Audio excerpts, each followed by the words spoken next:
When President Rodrigo Duterte explained his decision to declare martial law across a wide swathes of the southern Philippines, he described one of the most chilling scenes imaginable, a beheading. In a press conference that made headlines around the world, Duterte said that the police chief in Malabang was stopped at checkpoint on his way home from work and slaughtered by terrorists on the spot. They decapitated him then and there, he said.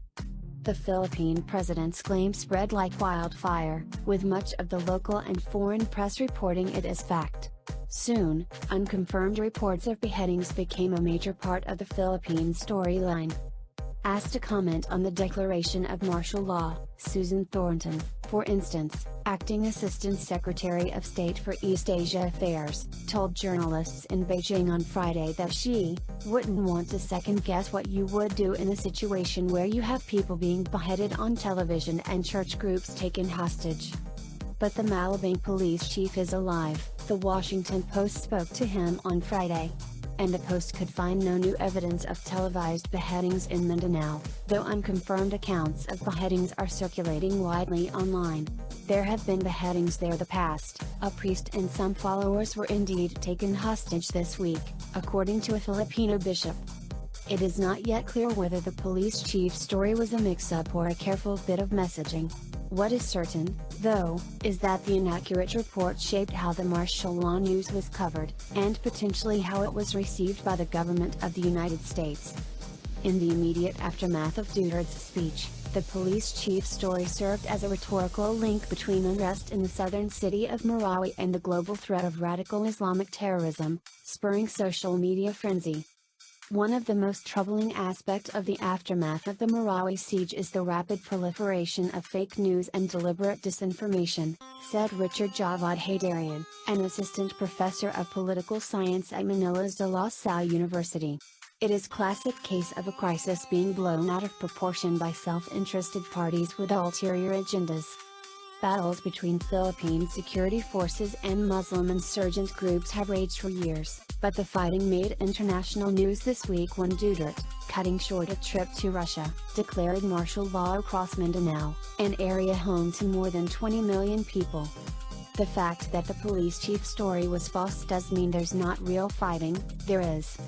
On Friday, the Associated Press described armored vehicles patrolling the streets of Marawi on the hunt for one of Asia's most wanted militants, Inilang Hapilon, who is believed to be in the area. Images from the scene showed armed soldiers clearing houses and civilians fleeing town. Witnesses described being trapped inside by gunfire. A bishop said a local priest and 10 parishioners were taken hostage. At least 44 people have died in the fighting, including 31 militants and 11 soldiers, AP reported Thursday.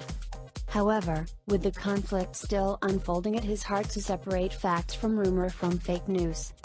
On both mainstream and social media, credible reports have been combined with unverified rumors to suggest, among other things, that Islamic State fighters have made it to the Philippines and are rampaging across the country, beheading Christians as they go, a narrative that is not supported by evidence.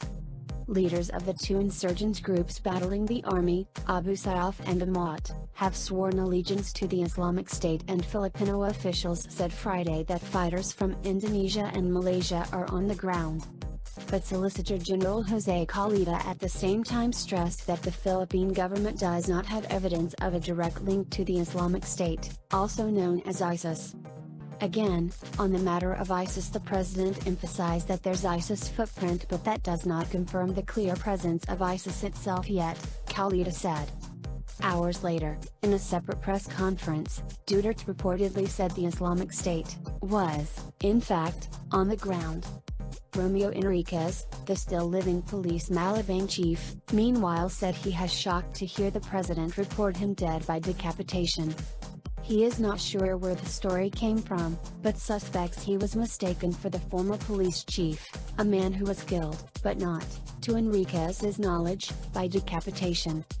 Enriquez, who is on the ground in Marawi as the fighting continues, said he had yet to hear a confirmed report of a beheading. If you like this video, please leave a like and subscribe.